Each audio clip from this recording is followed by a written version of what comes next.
Welcome to the special NBU News Report. I'm Michael Mikeson. Today in Nova, the police are fighting against the rapid increase of crime.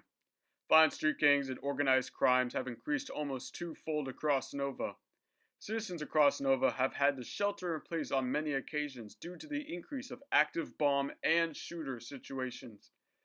Today, we answer how the Nova Department of Public Safety deals with this increase of crime. Let's take a look today on this special report. In this home down in the residential area, 4 suspects boarded themselves in a house. Their police resorted to breaching the home after only 12 minutes of negotiation with the criminals. In the end, 3 suspects were killed, along with 4 officers on that day.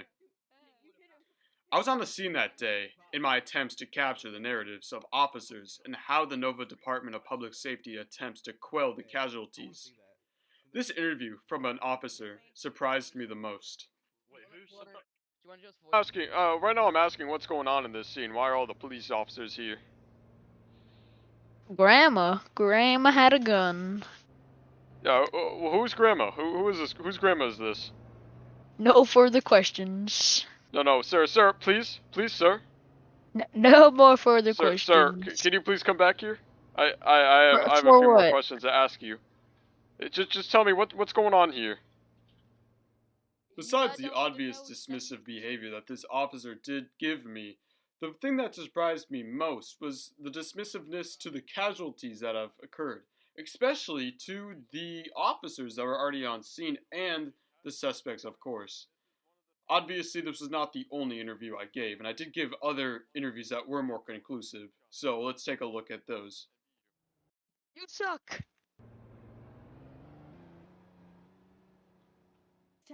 One of my most insightful interviews was from Deputy Unknown Laws of the Nova State Sheriff's Office. He gave me insightful information on the de-escalation tactics that his department uses on the field to attempt to quell the violent outbursts from the police and from the suspects. For letting me interview today, so can you tell me what happened down in the housing suburbs? We had a call over there. Suspects seemed to flood into a house. Suspects seemed to have robbed 17 banks across countries, and everything was fine until they were armed and shot about, I would want to say, 3 officers because they unfollowed orders to stand behind a shield. There was like a grandma that scared someone in a closet and then they died. And then there was the one with the active shooter in the building that he killed the 3 officers because they weren't behind the shield. Take note that most of the casualties in this scene were a direct cause of poor execution of the apprehension tactics, like the failure to stand behind the riot shield to protect the officers. A continuity I've noticed across the officers on the NSPD and the NSSO is the lack of formal training they receive. Many officers and deputies choose to opt out of advanced training programs. Many more are unaware of them at all.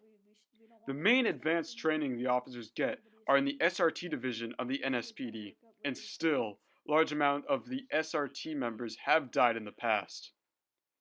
Deputy Unknown Laws did not share any clear information on how his department de-escalates.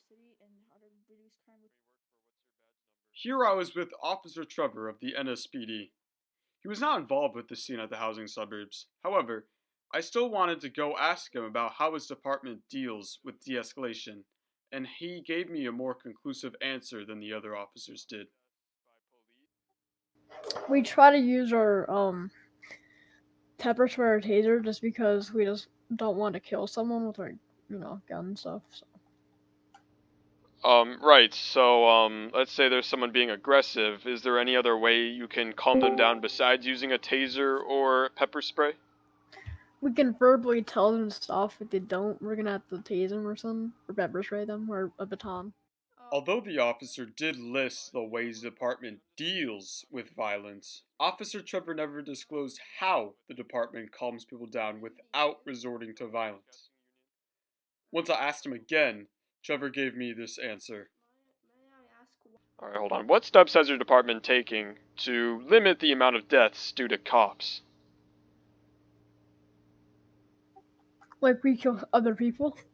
Yeah. So let's say the suspects that died to cops. What have you been doing to decrease the amount of people that have died to cops?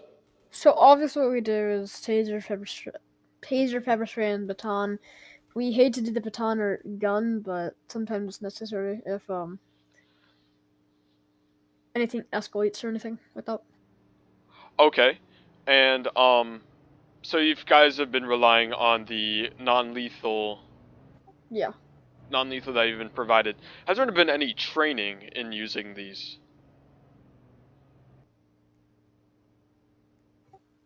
Yes and no. So some people cannot carry weapons.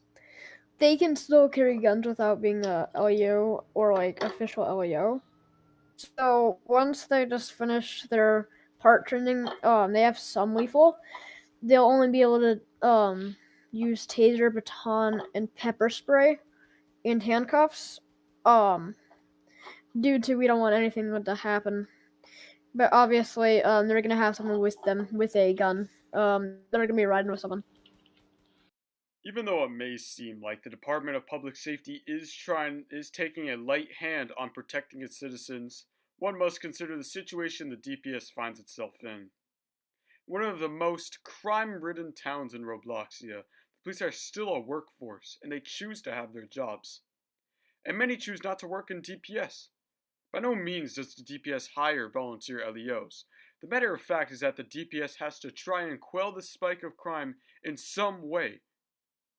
They do not have enough resources to try and quell it through de-escalation and negotiation just yet. The argument goes, the purpose of the DPS is to protect the civilians of Nova County. Would a civilian still classify as a civilian if they commit a crime? As the police attempt to mobilize against crime, Deputy Unknown Laws had one word to share with me before I left. It's very sad that we have to waste a bunch of officers on the scene, and that people like cause crimes and accidents all the time, because it's very sad to see a lot of officers pass, and even criminals or just civilians pass away. We don't want this to happen. We want everybody to be safe, and that's what we're trying to work up with the departments. Michael Mikeson, NBU News, Channel 5.